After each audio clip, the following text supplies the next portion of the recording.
Hello, fellow Rotarians and guests. I'm Lori Auten, and I'm honored to serve as your club president for the Rotary year 2021-2022. The Rotary Club of Columbus has a storied past, beginning in 1915, when a group of civic-minded people saw the need for leaders to come together to find ways to make our community better. And now, 106 years later, we're a vibrant, strong club that continues to place service above self. Our club is diverse, with members across all sectors of business, government, military, healthcare, education, nonprofit and community service, ministry, and the arts. And we come together each week as friends with a shared purpose of learning how we can be more involved in the things that matter to all of us. And we leave committed to changing our community and changing lives. As Rotarians, we are people of action, and it shows. So welcome back to Rotary. Thank you for being here, and thank you for making a difference in our community.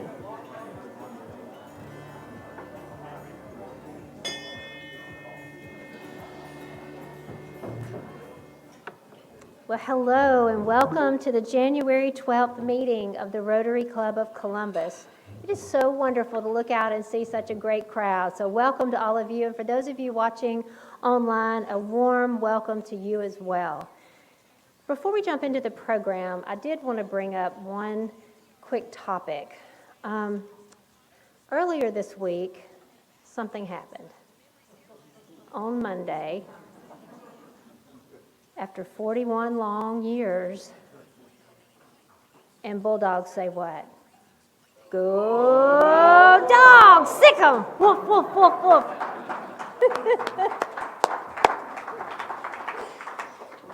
Thank you, all my participating Bulldogs. And so now, would you please join me in the Pledge of Allegiance?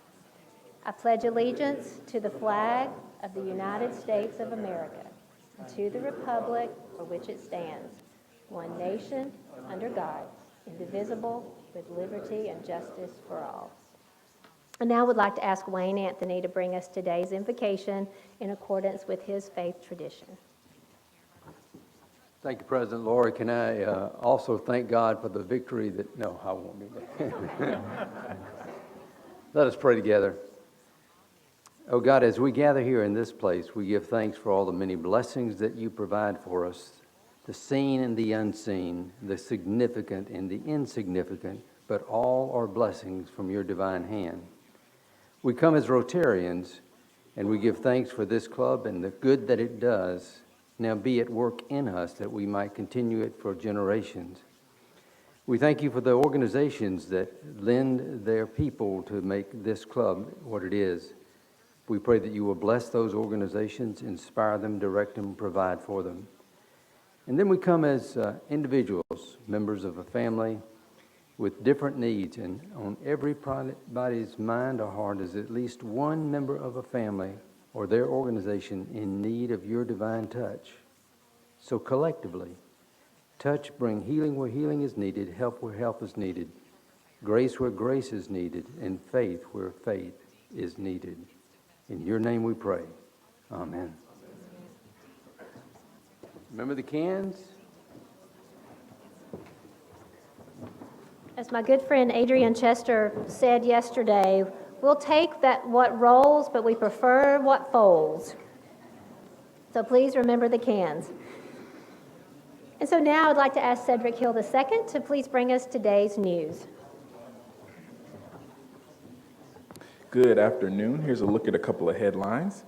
Columbus Mayor Skip Henderson has signed an executive order to institute a public health emergency for the city of Columbus, permitting city council to meet virtually. This is due to a rapid increase in COVID cases in our area. The order remains in effect until February 28th at 11:59 p.m. The poet Maya Angelou would be the first Black woman to be featured on the U.S. Quarter. She is the first in the American Women Quarters program.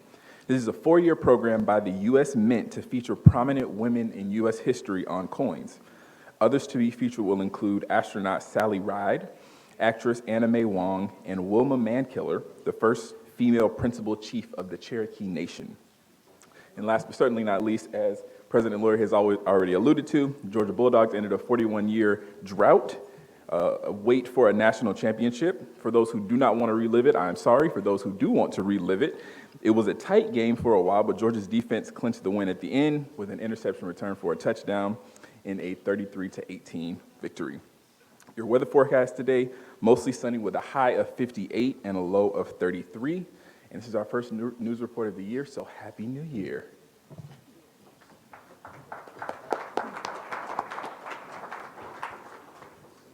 And now it's my pleasure to call on Teddy Price to introduce today's visiting Rotarians and guests. Thank you, President Lori, fellow Rotarians. Today we have Amanda Bloodworth, guest of our own Vern Humphreys today. Thank you. Thank you.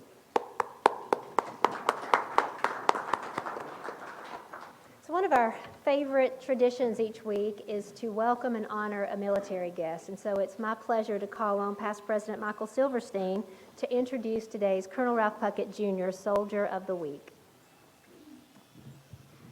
President Lori, fellow Rotarians, it's my honor and pleasure to introduce our special military guest today, and he is truly special, Sergeant First Class George Norton, who enlisted as an 11B infantryman, but during basic, his shooting was so outstanding, he was immediately recruited to the Army Marksmanship Unit, and he currently serves as the non-commissioned officer in charge of the United States Army Marksmanship Recruiting Command, with a very heavy emphasis on recruiting and showcasing our Army's finest marksmen. He is himself an NCAA prior shooter, an AMU shooter, and in 2016 he won the Olympic trials right here at Fort Benning, Georgia. And since joining the Army, he's been assigned exclusively to the AMU, having served in multiple leadership positions. He's had one combat deployment, which was in support of Iraqi Operation Enduring Freedom. Very well trained, having completed many leaders courses in schools, and he's received multiple awards and decorations, several to include the Army Commendation Medal with 4 oak leaf clusters, the Army Achievement Medal with 4 oak leaf clusters, and the Army Good Conduct Medal with 4 oak leaf clusters. And for those of you who might not be familiar, each oak leaf cluster presents an additional award for those respective decorations. He and his wife Elizabeth, and they met, she was a CSU, live in Fortson, Georgia. They're the very proud parents of a 6-year-old daughter, Madeline, and a 3-year-old son, William. And Sergeant First Class Norton, we can't begin to thank you enough and all your fellow soldiers for everything that you do for us each and every day, and certainly the way you have represented us and our country around the world by virtue of your service and the performance that you have accomplished. And as a result of that, I have a few things that I would like to present. First, something that you're familiar with is a challenge coin. This is a challenge coin from the Rotary Club. You know what to do with that. I also have a passport to the arts, and you are entitled to 2 tickets, which will be great for you and your wife, either to the River Center, to each venue, I should say, the River Center for the Performing Arts, the Columbus Symphony Orchestra, the National Infantry Museum, which I know he's a very proud supporter of, Columbus State University, and the Springer Opera House. And last but not least, you are the Colonel Ralph Puckett, Jr. Soldier of the Week, a certificate to commemorate that. But most importantly, Words for Warriors, which is the book by Colonel Ralph Puckett. And there's a personal inscription in there to you from Colonel Puckett. But additionally, this book is presented to you to commemorate your visit to the Rotary Club of Columbus, Georgia on 12 January 2022. And it's given to you by our fellow Rotarian Malin Faircloth in memory of his brother, Staff Sergeant Johnny W. Faircloth, who was killed in action in Vietnam on September 18, 1965. And he was posthumously awarded the Silver Star for his gallantry in action.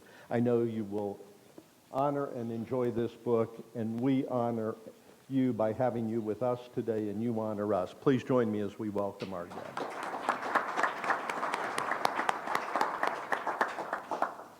Ladies and gentlemen, thank you very much.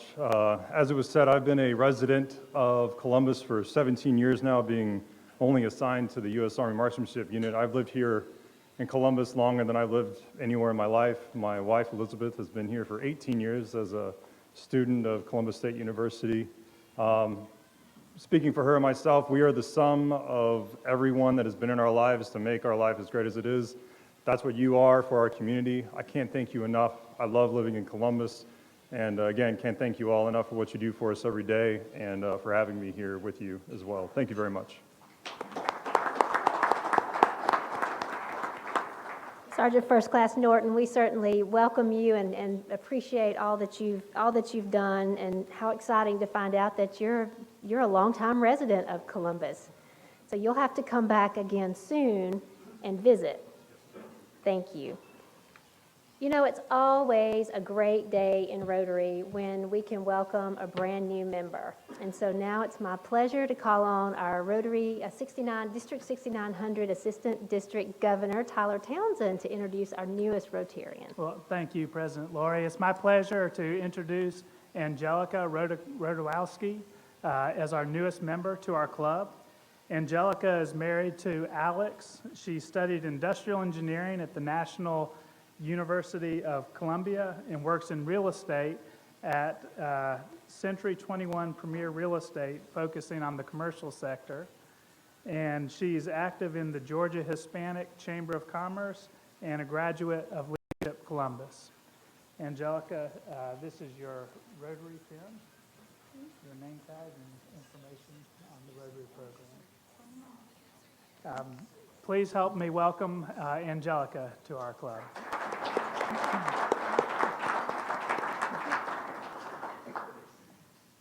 Thank you for the opportunity to be part in this prestigious group. I really want to see the community growing and thriving, mainly my Latin community that is deeply in my heart. I'm really grateful to be here in Columbus since 14 years ago. This is my home now, and I'm really honored to be here. Thank you so much. Thank you.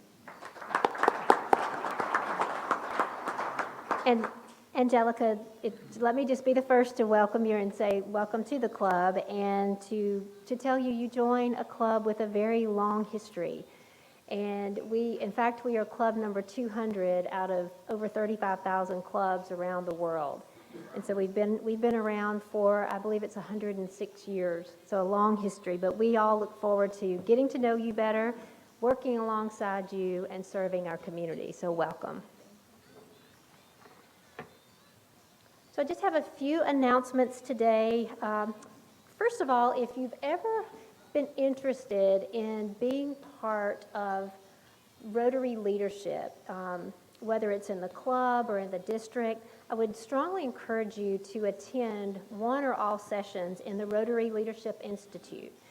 Our next session will be in person in Thomasville this Saturday, and it'll be from 8 to 3. I just encourage you, if you've ever been interested in taking on a new role in Rotary, that's the place to start.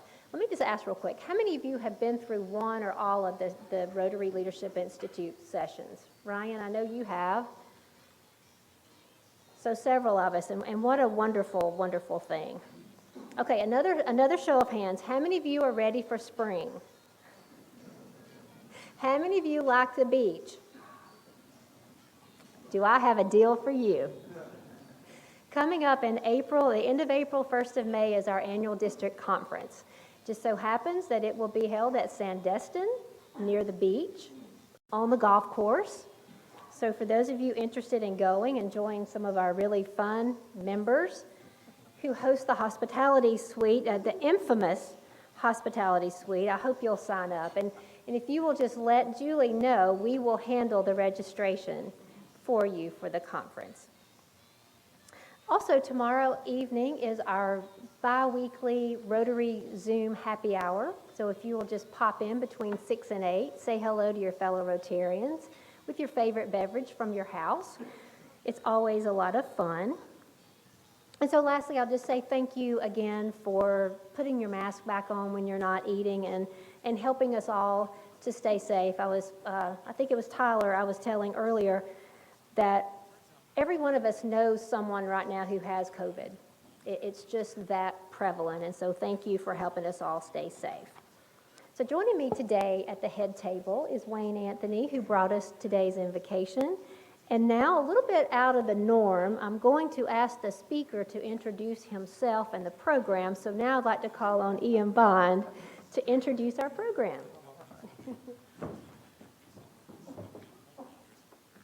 Well, thank you, President Laurie, and hello, fellow Rotarians. It's another great day in Columbus Rotary, especially when we welcome a new member, and Julie and I got to meet Angelica yesterday, and you want to make sure you meet this dynamic new member of our club.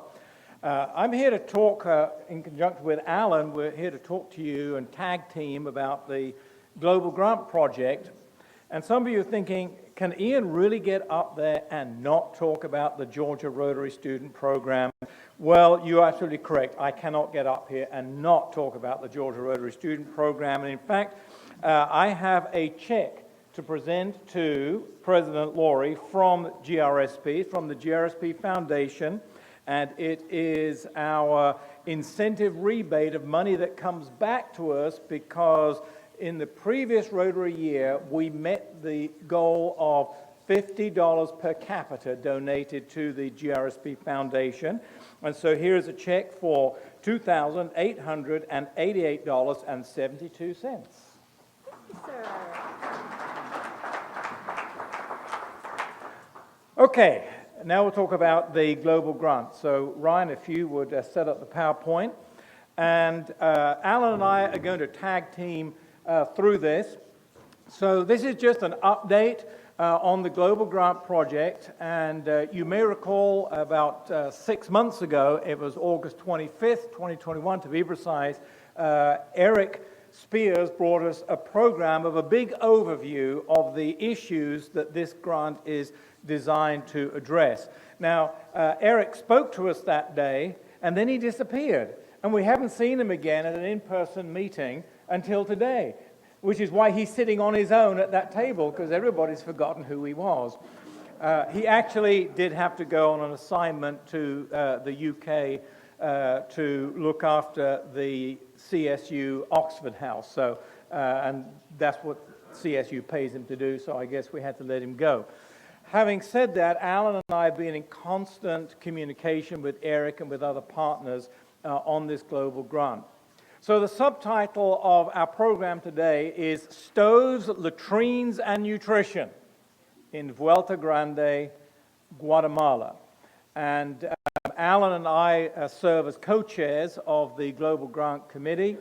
But I'm going to begin with some overview slides just to give us a quick recap on the highlights of what Eric shared with us 6 months ago. So Eric talked to us about a perfect storm that is happening really throughout Central America, Guatemala, and in Vuelta Grande in particular. And that perfect storm is because of certain existential threats. Now, I probably wouldn't use that word, but Eric is a geographer, so this is his slide, so we better stick with his words. And two factors are coming together to create this perfect storm in Guatemala, in the highlands of Guatemala, and that is systemic poverty. And two of the big manifestations of that is lack of sanitation, and Alan will show you some pictures in a few moments, and you will see what we mean by horrendous lack of sanitation, and a lack of a healthy living environment, particularly in terms of air quality in the homes. So premature deaths from COPD, childhood respiratory diseases, childhood morbidity are great challenges in that community. And then climate change is impacting their traditional ways of providing nutrition for their families and for their community. So all this is creating this perfect storm, which is putting pressure on people to take that journey across Mexico, thinking that if they can just make it into the United States, everything will be all right. Well, you and I know that that is not the solution, certainly not a long-term sustainable solution. And all of us are all too familiar with scenes like this from the media of these caravans of largely economic migrants coming across Mexico and putting pressure on the U.S. border. And most of the people in these migrant caravans are from Central America, Guatemala, Honduras, El Salvador, Nicaragua. And I try to think to myself, what must it be like for the conditions to be so bad in your hometown that you would risk life and limb and take your family through the dangers of this kind of migrant caravan? Yeah, Ryan said you've got to press this thing hard. You have. There we go. So the geographical context that Eric introduced us to is this dry corridor that runs through the central highlands, not just of Guatemala, but of the whole of Central America. And Vuelta Grande is right in the middle of this dry corridor. Now, Vuelta Grande is about 30 minutes up in the mountains above the old capital city of Guatemala, Antigua, which is a UNESCO World Heritage Site. It is an absolutely stunningly beautiful site.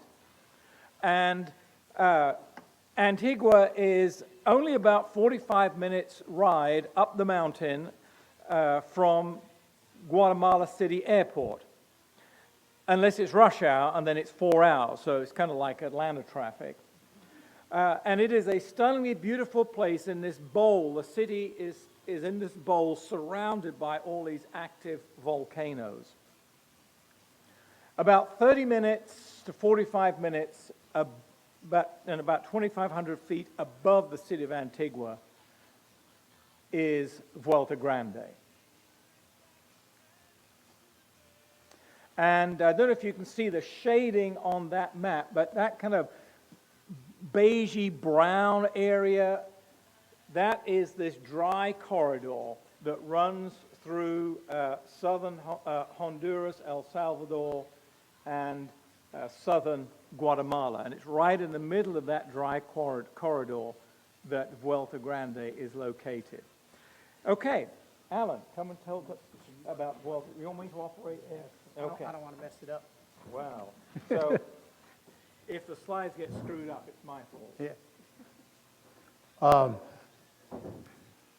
Pleasure to speak to you today. Vuelta Grande, as Ian was mentioning, is at altitude of 4,700 feet. And just for comparison, mountains like Everest for mountaineering in that class are 8,000 and up. So Vuelta Grande is getting close to that zone. There are 200 families there with 8 to 10 children each.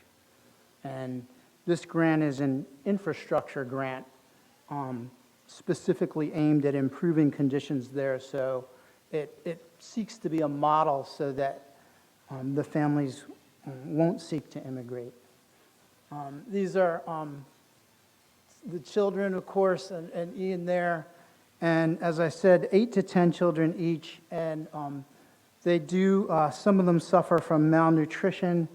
And this grant, the third year, has a home garden component. The first year is toilets for 150 toilets. The second year is, the first year is stoves for 150 stoves.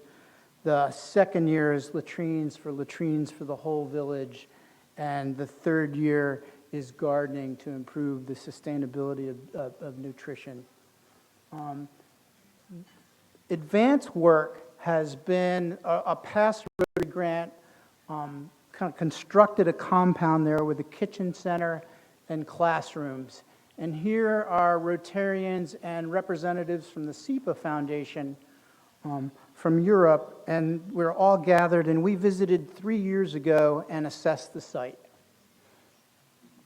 And here you get to see some of the facilities. And the first thing they did there in the initial years was medical and dental.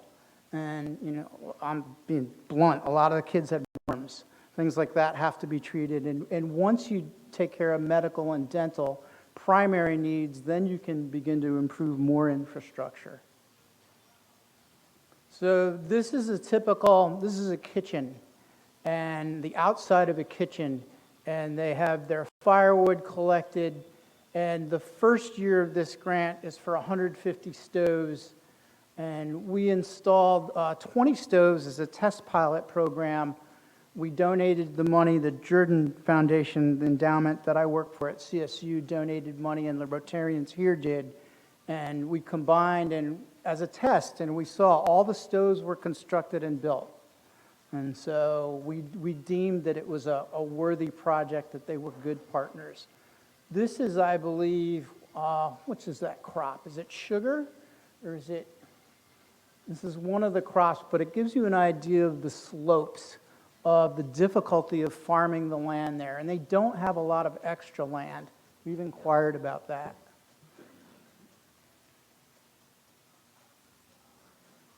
So that is actually a bed spring being used as a drying rack for ears of corn. And corn is one of the staples of their diet. And that might have been corn in the last picture. And what they use, they make tortillas a lot, and the grant will seek to diversify their diet. And that is an installed stove. The problem with when they cook over open fires in these kitchen buildings is an inhalation of smoke can decrease lifespan by 30 years. And so many of the families, 150, are just breathing smoke every day. Imagine just sitting around a camper. This is a latrine, typical of what's there. This is what we saw, and this is why we would like to install 200 latrines to improve sanitation, which of course is connected to disease. And so this is where all of these factors are involved in affecting this village, which makes this village a primary candidate and a test candidate for a sustainability grant to improve conditions there. We would like for the grant to be a model for sustainability for other grants to map out the necessary steps. There we go.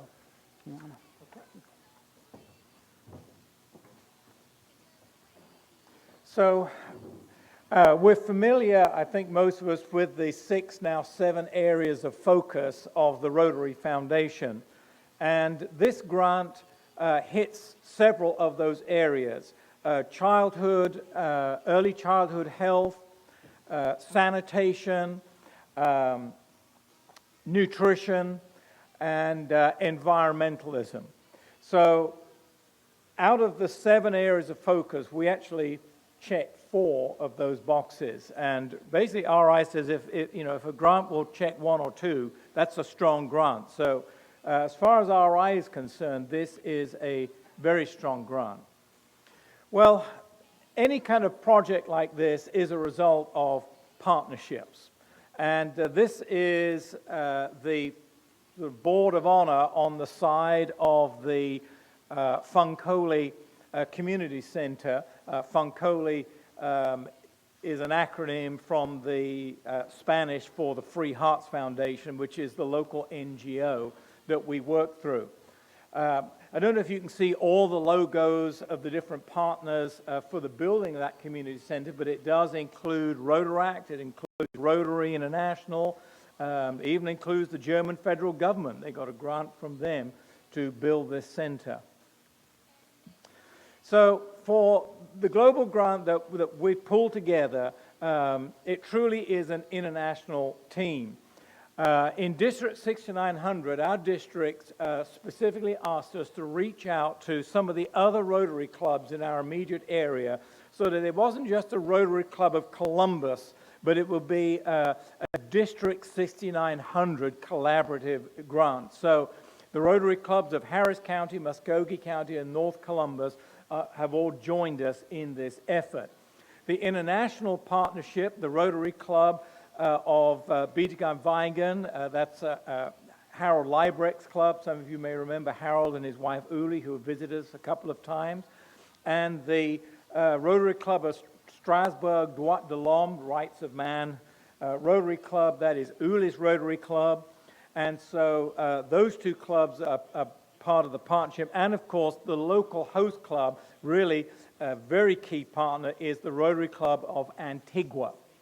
And then the CEPA Foundation that Alan mentioned, Columbus State University, and really at the core of this is Funkoli, the local NGO.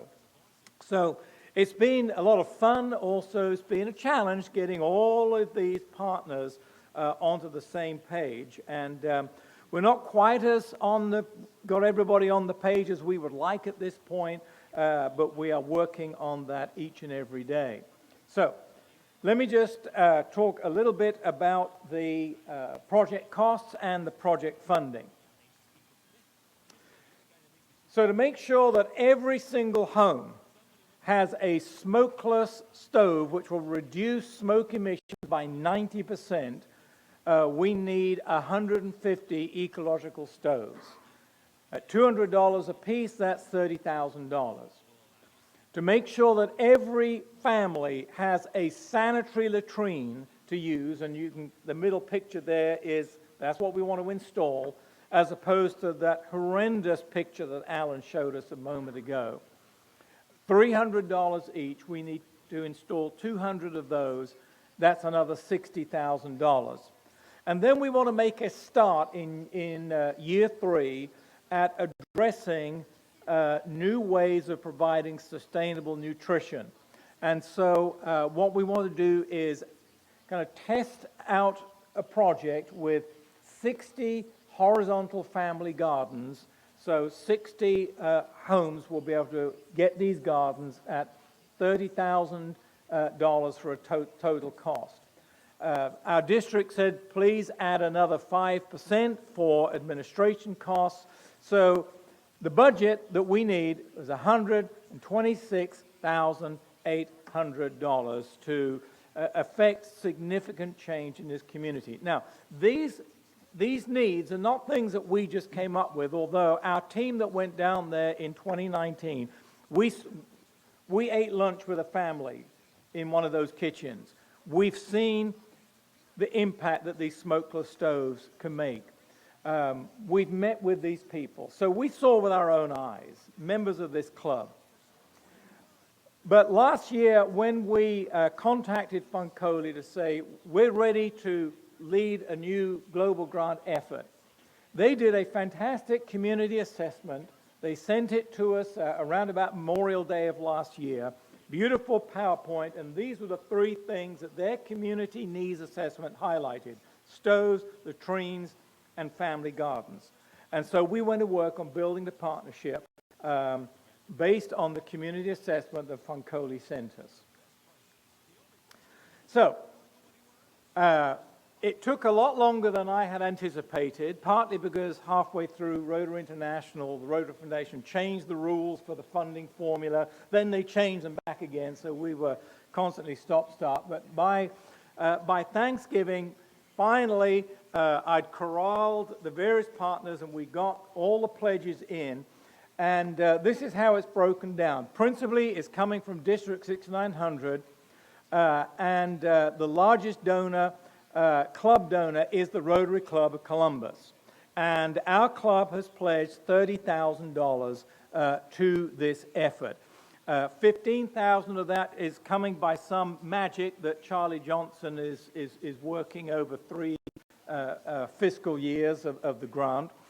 Don't ask me how he does that sort of magic, but I think they call it creative accounting. The other 15,000 has been earmarked from our Rotary football money that we've just collected. We had a blowout year, and the board said, well, let's earmark some of this to go directly into supporting this Rotary Global Grant. So thank you all those who participated in Rotary football. The CEPA Foundation has received gifts from the Strasbourg and the Bietigheim-Weingen Rotary Clubs of $1,000 each, and CEPA Foundation said, we will give it to the Columbus Rotary so that it can go through your club, so that the supersizing that District 6900 does for these global grants can affect that too.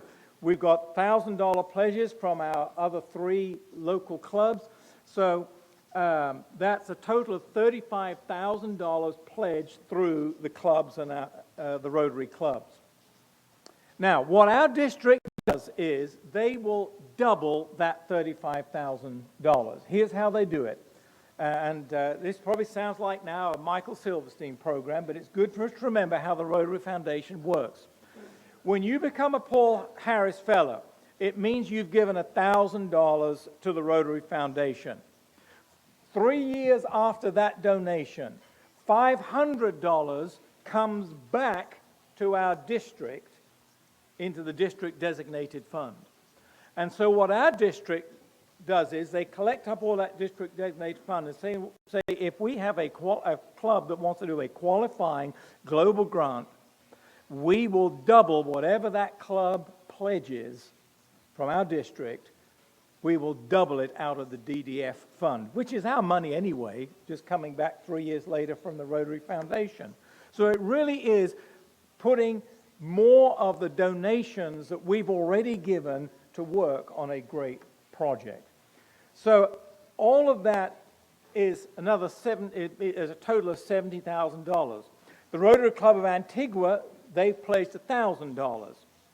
So that's 70. Now you might think, well, but isn't Vuelta Grande, which is near Antigua, going to be the beneficiary of all of this? Yes, but guess who's going to have to do the lion's share of the work for implementing the grant?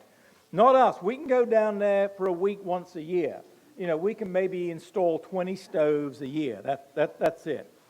But it's our friends in the Rotary Club of Antigua that will be the people on the ground that RI will hold their feet to the fire for the responsible disbursement of these funds. So the $71,000 then, the Rotary Foundation, they then supersize that whole amount to the tune of 80 cents on the dollar. So the Rotary Foundation kicks in another $56,800, about $126,800. So that was most of what Ian was doing last fall, was getting all of this put together. Okay, so far so good. So we have a global grant mission planned for March of this year. It'll be a combined Rotary and Columbus State group going down. The students will be there for 8 days. The Rotarians will be there about 5 days. And here are our mission. Well, there's the mission team, the usual bunch of suspects. Okay, so here are our mission objectives. Number 1, we want to assemble and install the first 20 ecological stoves. Now, the global grant has not yet been submitted, so we can't start spending that $126,000, but because of the generosity of Rotarians sitting in this room and the D.L. Jordan Endowment Fund, we have already paid for and ordered the 20 stoves, which will be waiting for us when we get there on March 12th of this year. So we're going to install the first 20 stoves. And then also work with the CSU students to teach basic ESL and art to the elementary students in that Funkoli Community School. We're going to meet with local Rotarians and Funkoli leaders to draw up plans and a timetable for the global grant implementation and plan our visit for March 2023. Now, that middle one, meet with local Rotary and Funkoli leaders, therein lies a multitude of sins. Everything was going fine until about Thanksgiving. And then between Thanksgiving and Christmas, when we told Funkoli the good news, we've got all the pledges in, we're ready to go, we're ready to submit the grant application to the Rotary Foundation, they said, could we use all that for lunches for learning instead? Now, those of you who've been in the club for any length of time, the answer to that is no. RI will not fund and sponsor feeding programs. It has to be sustainable development. And so having based this whole grant on the original needs assessment that Fanconi sent us, now Fanconi are kind of dithering. So we've got to get that sorted out before we can pull the trigger. And there's only so much you can do on email. So we might have to step it up to Zoom, and it may be when we get there, it may be the best use of our time is we can send, Louise and Luann and Julie, they can go up to the site and build stoves with the CSU students. But Alan and Eric and I, we need to sit down and have some solid discussion with the Fanconi leaders and the poor folks in the Rotary Club Antigua are kind of squashed in the middle in this thing to get everybody on the same page. So we really hope that we would be able to announce today the grant is approved, or at least the grant is submitted. We're not quite at that point yet. So full disclosure, four-way test and all that. But thank you to every member of this club for being a partner in this great global grant endeavor. And if you have any questions, Alan will answer them.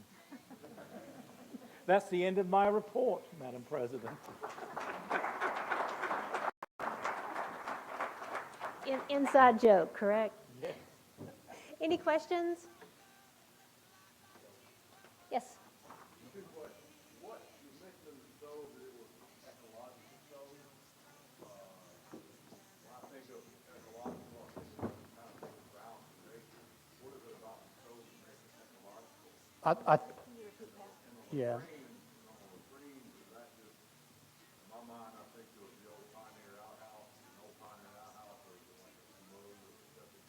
Yeah, it's containment. So basically, you're not leaching waste into the groundwater. The first question was, why did they call it an ecological stove?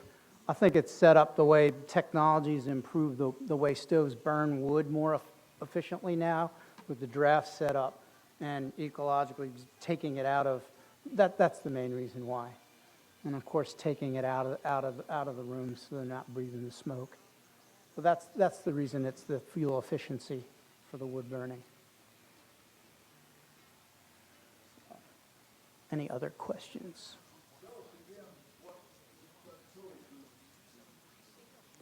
So they are a local foundation set up, and they're the primary local contact, and they run a school down there for the children. Part of this, why we like the site, is that they're introducing and making their kids go to school, and once they're in that system, they become more educated and are less likely to leave and hit the immigration trail. So Fanconi has the school, they run that, and they're the ones that are really responsible for the improvements and telling us what they need. And I don't blame them for asking us for meals. I mean, they're going to do that, like they're testing. That's what a local foundation will do. They will test and see, and of course, if they can't get meals from this funding source, then we'll seek out another funding source. But they tested us twice, and I don't blame them. That's understandable.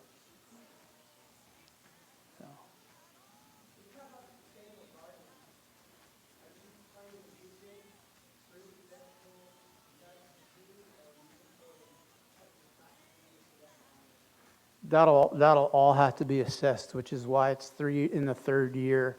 That's one of the things we'll look. We've got 2 years to look at it and see. It's a great question, but I would say probably if it's indigenous and it can be, help vary their diet, then that's what we, away from corn. That's what we do. We did also see avocados being planted there, and the other thing was snap beans, pea pods we saw, and the land is limited there, so that's why we went to home gardens, and that was part of the assessment. How safe and secure are the villages? That was another part of our assessment. So that's why the compound actually has a high fence and barbed wire on it, and where CSU students and I will stay, there are 3 cabins, and there is a guard on duty at night, and so it's very secure. Any other questions? We don't need an armed guard like you hear about certain mission trips requiring. We had our guard with a semi-auto. That's not necessary at Vuelta Grande, which is another part of the ideal part of the site to bring students to. Okay. And as you, being Rotarians, you both know that we will put a children's book inscribed with your names in the local library in commemoration of your your program today, Ian. So remember, everyone, there will be a replay of today's program online. If you want to see that Go Dogs, Sick 'em, Woof Woof again, you can look online on Facebook or on YouTube. I'd also like to re-welcome our visitor today and a special welcome, Sergeant First Class Norton. Thank you for being here. Don't forget our Zoom happy hour tomorrow afternoon, 6 to 8. Please drop in. And then last but not least, if you have not picked up your directory, and you know who you are, stop on the way out and grab your directory. But listen, you won't want to miss next week's meeting when we'll have our very own Juan Osario with the Chattahoochee Council of the Boy Scouts of America will be our speaker. But he has a very special presentation. I promise you, you will not want to miss. So until we meet next week, let's continue to make a difference.